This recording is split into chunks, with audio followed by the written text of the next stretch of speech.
17. marca uplynulo 300 rokov od popravy legendárneho terchovského zbojníka Jura Jánošíka. Radošinské naivné divadlo sa rozhodlo pripomenúť si túto udalosť znovu zrodením svojho najúspešnejšieho predstavenia. Jeho predpremieru v Partizánskom deň pred týmto výročím sme navštívili aj z kamerou Portálu. Osobitné miesto v slovenskej dráme posledných 5-10 ročí zaberá Radošinské naivné divadlo. Zvláštnosťou tohto divadelného súboru je, že všetky hry, ktoré súbor naštudoval, napísal ten istý autor Stanislav Štepka. Prečo ste sa rozhodli z 50-ročnej histórie vrátiť a obnoviť práve Jánošíka? Práve preto, že má 50 rokov a asi najslavnejšou alebo najznámejšou inscenáciou Radošinského naivného divadla je Jánošík. A diváci denne chceli, že kedy obnovíme Jánošíka, no tak to je taká dobrá príležitosť, tá 50-ka. A druhý dôvod bol taký prozaickejší. Zajtra je 17. marca, je rovných 300 rokov od vtedy, čo Mikuláši popravili Jánošíka, tak sme sa rozhodli, že práve tam, zajtra večer, ho zase znovu oživíme. Tak to bol náš ďalší dôvod. Žili sme teraz v poslednom období po tých takých náročnejších hrách, to sme mali urobiť hru veselú, takú, ako vznikol Jánošík vtedy, keď nám bolo ohromné smuto na začiatky 70. rokov. A teraz tiež nám nie dvakrát do spevu, tak si aspoň od srdca zaspievame na javisku. Pôvodný Jánošík zo 70. rokov mal v sebe aj značnú dávku satíry. Ako je na tom Jánošík z roku 2013? Nemá nejaké satirické zameranie tento Jánošík. Chce pripomenúť našim divákom, ktorí nás roky majú radi a chodevajú na naše divadlo, aj ich mladosť, aj našu mladosť.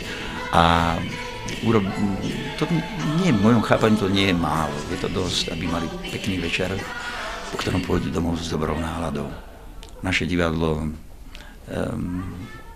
možno nemá také vysokánske ciele, ale keď sa mu podarí tento, že odchádzajú ľudia z nášho divadla s dobrým úmyslom, tak sme splnili svoj cieľ. Má čo povedať tento Jánošík dnešnej generácii? No to necháme na divákov. My ho nerobíme len pre zábavu, isté sú tam také miesta, kde aj niečo hovoríme také, čo by malo zaujímať diváka z roku 2013. Keby sme Jánošíka chceli uviesť len ako Jánošíka z roku 1970., tak to by bola nejaká konzerva, nejaký skanzen, a to by som nechcel. Divadlo je priveľmi živé na to, aby sa ukazovalo také, aké bolo kedysi. Divadlo má sa ukazovať také, aké je teraz spolu so svojimi divákmi. Ja mám taký pocit, že z toho pôvodného obsadenia Jánošíka ste tu už len vy jediní. Alebo mýlim sa? Nie, je to tak, z toho pôvodného som už len ja.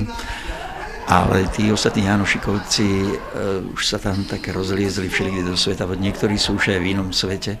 Spojenie Partizánske a Jánošík vyvolalo aj jednu zaujímavú spomienku.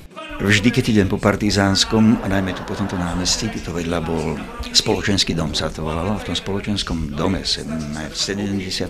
roku, teda v tuhej normalizácii, dostali ponuku vystupovať a tam sme hrali Jánošíka.